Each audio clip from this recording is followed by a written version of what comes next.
and welcome to the LLG Grapevine podcast. You're listening to Helen Bennett, LLG's Executive Director of Policy and Governance, and I'm back with Dennis Hall, LLG Bulletin Editor. Hello, Dennis. Hello, everyone. Now, just to mention that this week, alongside your trusty Grapevine podcast, we will also be releasing a three-part special edition vlog with Philip McCourt from Bevan Britain on local government reorganisation, the Code of Good Governance for Statutory Officers, and Standards and Conduct. So please look out for that. But I return now to some of the highlights from last week's bulletin. Dennis. Yes, indeed. And we return to an important topic that we've already looked at time for what it may mean specifically for local authorities. The upcoming Public Authority Accountability Bill, known as the Hillsborough Law, will fundamentally transform how local authorities operate, particularly during serious incidents and investigations. Local authorities must prepare now for these sweeping changes that introduce criminal liability for officials and establish new transparency obligations across all council functions.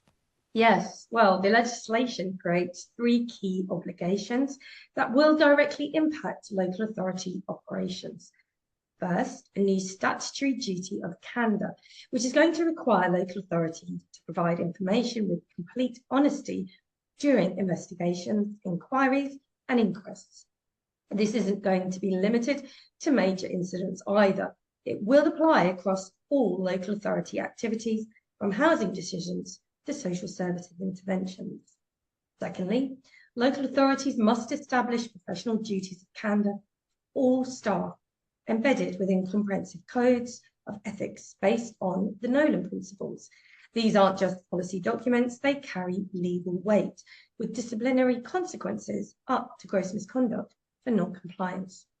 And third, a new criminal offence targets officials who mislead the public, carrying potential prison sentences for those who intentionally provide false information or act recklessly when making public statements. So here's the question. Where are the main risks? Well, local authorities face particular exposure in several key areas.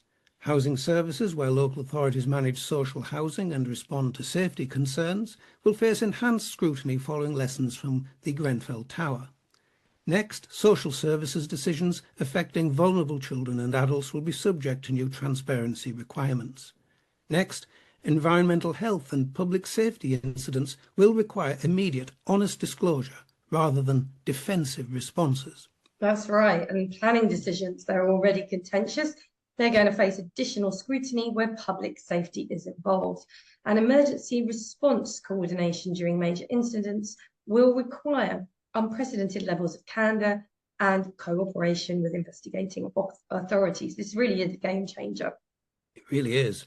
Yeah, and I mean, obviously people are going to need to look at their codes of conduct, their employee codes, a whole host of things. Local authorities should not wait for the bills passing into law to begin this preparation. The first priority is going to be, as I've said, reviewing existing codes of conduct and ethics policies against new legal standards.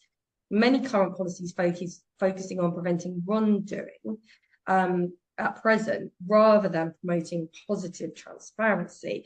And this is a fundamental shift, Dennis, which is going to require immediate attention. Indeed it is, Helen. Senior leadership teams need comprehensive training on the new obligations, particularly understanding that the duty of candour applies personally to individual officers. Legal and communications teams must revise crisis response procedures to prioritise transparency over reputation management. And local authorities should audit their current approach to investigations and complaints, ensuring systems support rather than hinder truth-finding. And this includes reviewing how information is gathered, stored and disclosed during internal investigations. Now, there's much more besides, and we will return to this topic again in the future, Helen. Yeah, absolutely. It's a bit like applying our own kind of professional standards across the board, isn't it? It's going to be interesting to see what this does in the political arena and how that's going to sit with freedom of speech. Interesting. Now, I also think, actually, I should just add that it's going to go hand in hand with changes to the new standards regime, Dennis.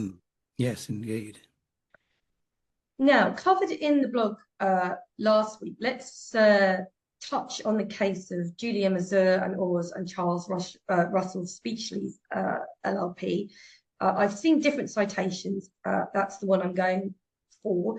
Most practitioners will have heard of this case by now, Dennis, as the attention has been extremely widespread. Yes, it has. Well, for those who haven't, very briefly, the judgment of Mr. Justice Sheldon held that supervision of a non-authorised person during the conduct of litigation is, frankly, not permitted. A non-authorised person, that is to say, a non-qualified person, may only support the work of a qualified person in reserved matters. Support here is a matter of fact and degree, and the key question always is to ask is, who is exercising their professional judgment? Yeah. I would definitely urge members to log into the LLG forum on this, where there's already a lot of traffic on this matter. And I suspect SILEX colleagues will be paying particular attention as well, because this is affecting those without litigation rights. Yes, quite. And SILEX, the SILEX regulator, CRL, have already confirmed in their commentary that the judgment aligns with its long-standing interpretation of the Legal Services Act 2007, and that it is preparing updated guidance for firms and members. Crucially, however, it states that it intends to apply to the Legal Services Board to allow standalone litigation rights without requiring advocacy rights. Well, that would definitely make sense to do, Dennis, to enable the preparation of cases and casework. But, advocacy is a very different thing to that, and it's not for everyone. And it's interesting this hasn't been considered before. The Law Gazette have reported, however, that SILEX on their website had previously advised members that if they were employed in solicitor firms, then they were authorised to conduct litigation. But that guidance was changed in December 2023 with no explanation as to why. Interesting. There's a lot of confusion on this. And let us not forget that barristers also have restrictions in respect of the conduct of litigation as well. Whilst the private sector is very concerned about the impact, local government too does not exempt itself from being worried. The Legal Services Act is not entirely clear. Some argue for our sector too, and frankly I agree with that. Well, there are some interesting points of consideration with Section 222 and 223 of the Local Government Act. There are also other statutory provisions which come into play. And I think also there was a case back in 2023 involving the City of York, which held that the head of training standards was not, quote, the embodiment of the council and therefore should not have brought proceedings, as they were indeed conducting litigation. Yes, and well, here at LLG we are alive to this issue and will be working to produce guidance and assistance for our members where we can. If anyone is particularly concerned and wants to reach out to us, then please do so. Yeah, and given that the SRA has acknowledged that, quote, previous advice may have been misunderstood, contributing to confusion, interesting turn of phrase, you can see how this arose. And in fact, the Law Gazette did pick up on the fact that in the SQE guidance, commentary as to what counted for the purposes of qualifying work experience actually included reserved work. I think it was under Section 12, which following this judgment, of course, is not permissible. So it will surely be on the regulators to find a way through this. I know that the LSB is due to meet with the main regulators to discuss this situation, but LLG will continue to monitor, and we are committed to assisting our members in understanding what it means for them. Now, let's take a return to local government reorganisation, Dennis. Well, yes. Listen to this. A think tank has warned that the government's reorganisation programme could paralyse councils and undermine wider policy goals, including Whitehall's aim to deliver 1.5 million new homes in the current Parliament. The report from the Institute for Government, much respected, is entitled Reorganising District Councils and Local Public Services. And it also said that it could take 5 years for the reorganisation to complete following vesting day. Yeah, vesting day, which is a phrase I think everyone's going to become very familiar with, or needs to be. It's just as a reminder for those who don't know, it's formal day when a new council takes on its responsibilities and must deliver all services. Now, looking at the report, it said that there is a significant long tail in the local government reorganisation process that comes after vesting day, where councils will still be working to complete the 2 phases of reorganisation, embedding new structures and transforming services. Budgetary and staffing pressures alongside limited strategic capacity could also limit councils' ability to manage the demands of delivering business as usual services alongside reorganisation, the report added. And the report went on to make a set of recommendations for both local and central government. Among these was a call for local government to set the preconditions for success in the embedding and transformation stages of LGR, which should include decisions on which services to prioritise for transformation efforts amid capacity constraints. It also recommended that transformation plans be tailored to each area's circumstances, which could involve district councils merging into an existing authority, for example, county or unitary council, or where a county council is being split.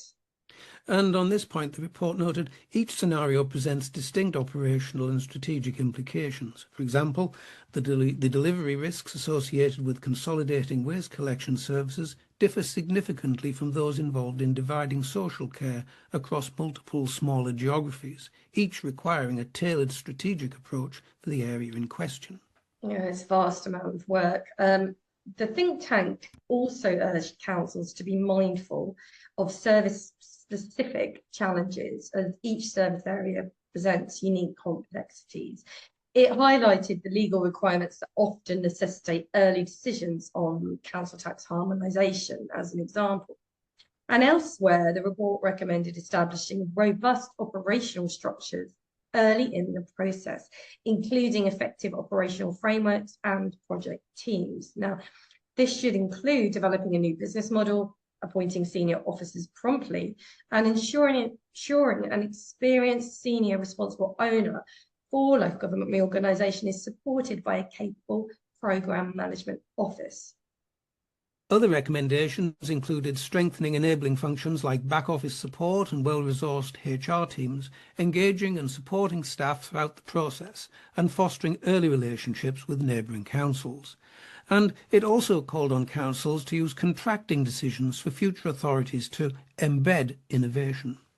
And the report also called for the government to assess and strengthen its own capacity to manage simultaneous reorganisation processes, and for the government to engage experienced members of the sector to help shape its approach to reorganisation.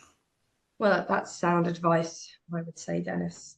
Now let's move on to something else. House of Commons Library, great resource. I say it every time I refer to it, but really, if you haven't looked at the House of Commons Library, you really need to do so. Amazing. Agree entirely. Yes, I agree entirely. Yeah. So this is a report that's been published on special education needs support in England with updated 2024-25 data. Yeah, and perhaps we should remind ourselves at this point of the background to SEND, as it's often referred to.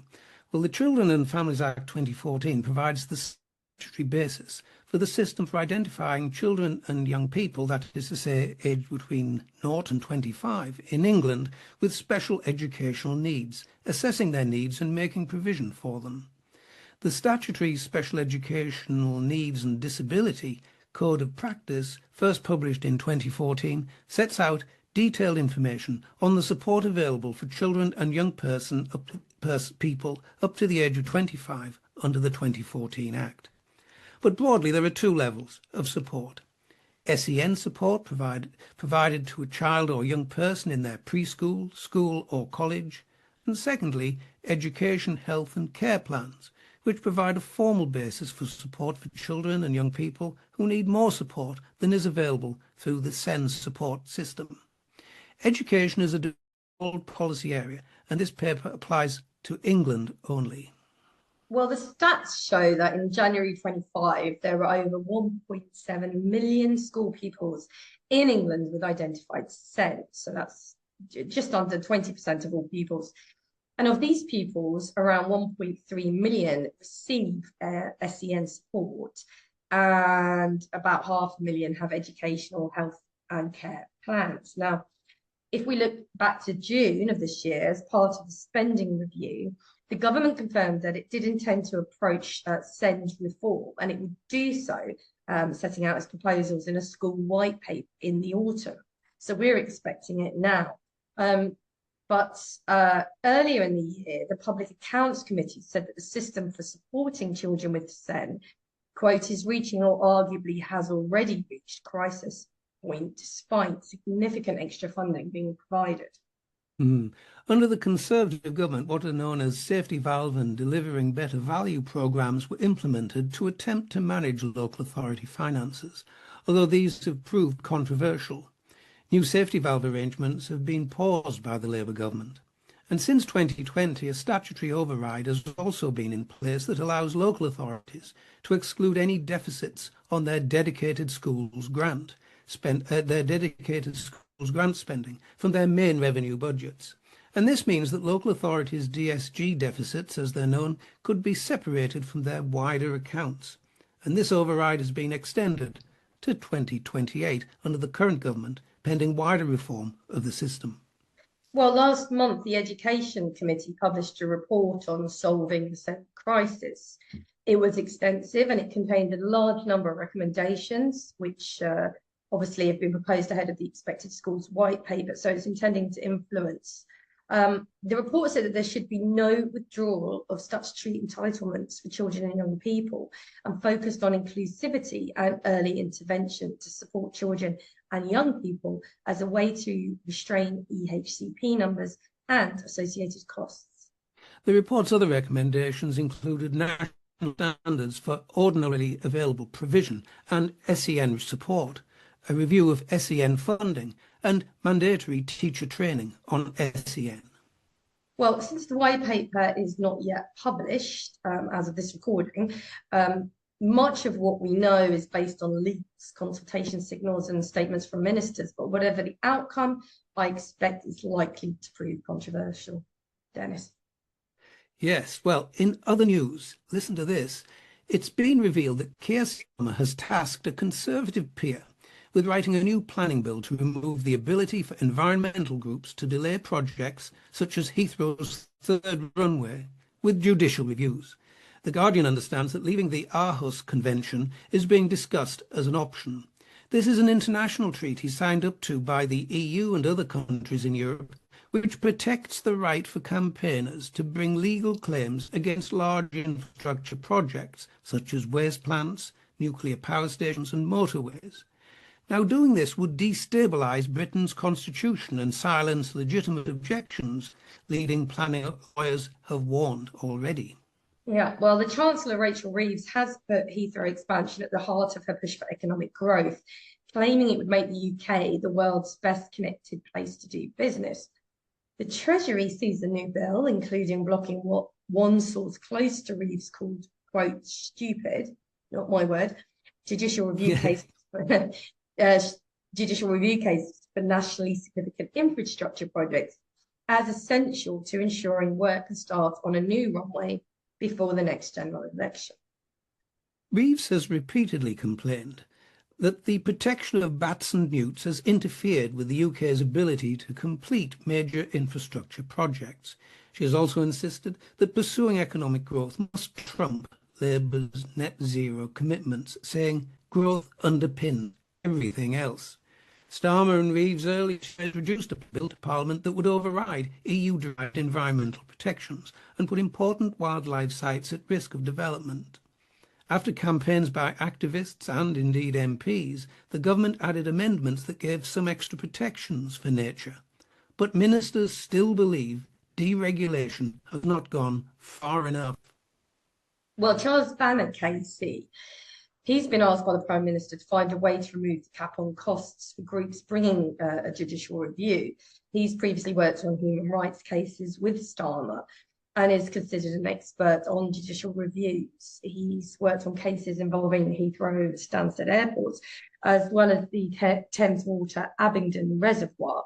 Now, the Aarhus Convention, signed back in 1998, that same year as the human rights, enshrined, well, in fact, that wasn't signed, but it enacted, enshrines the right for citizens to challenge environmental decisions and define their right to a healthy environment, including by capping the legal costs a losing claimant can be forced to pay.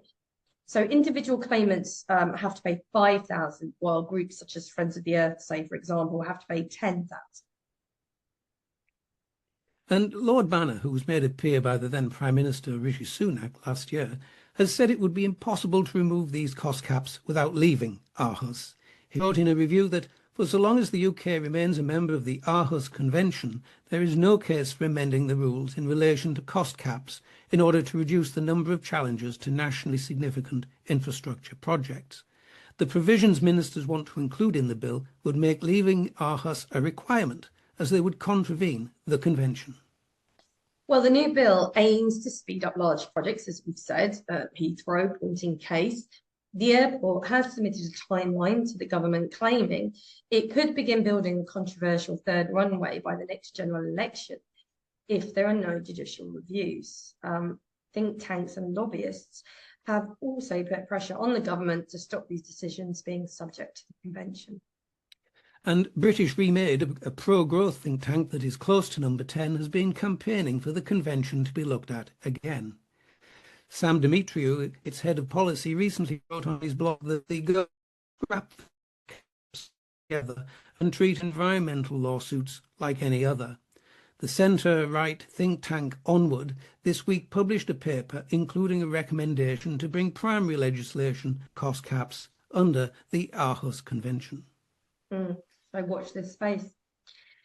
The final item of the podcast, let's take a look at the consultation outcome on the compulsory purchase process and compensation reforms. Now, back in December 2024, the government published a consultation on compulsory purchase process and compensation reforms and sought views on a range of proposals. Now, these included making the compulsory purchase process faster and, the government said, more efficient, so that acquiring authorities are incentivized to make use of it where appropriate and to deliver benefits for communities. Also, to enable more land value to be retained by public sector authorities via compulsory purchase and then reinvested in schemes for the public benefit. The legislation, which is subject to the proposals, extends and applies to England and Wales. All the proposals will be made for England and Wales other than the proposals to adjust loss payments. These proposals will apply to England only because the Welsh ministers have devolved power to make regulations adjusting loss payments in Wales, and the Welsh ministers act as the confirming authority for compulsory purchase orders in Wales. Yeah, right. The government has also said that the power to remove hope value from calculations of compulsory purchase payments is compatible with the European Convention on Human Rights. And it states that, quote, it allows for an assessment in each case by the acquiring and confirming authorities of whether interference with private rights is proportionate and justified in the public interest in each case.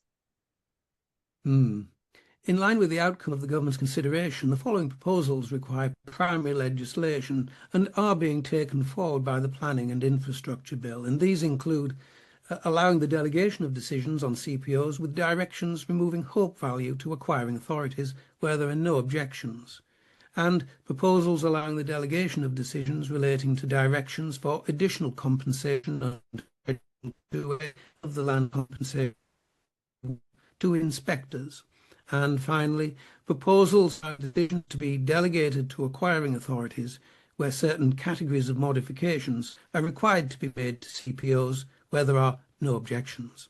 Well, the government will also allow confirmation decisions on CPOs made under the New Towns Act 1981, including those with hope value directions, to be made by inspectors, allow acquiring authorities to take earlier possession of land property in certain circumstances under the General Vesting Declarations procedure, and allow the electronic services of notices under the CPO process and compensation regime. Members should note that these are just a snapshot of the proposed reforms and should refer to the government's response in order to take note of the changes which will be introduced in the Commons in due course. We have no timeline for when that might happen at this point. No. And on that note, that's it for another edition of the podcast. You can read more on the items discussed today and many more besides by going to bulletin number 33, available on the LLG website now. So it's goodbye from me. And from me too. Bye now.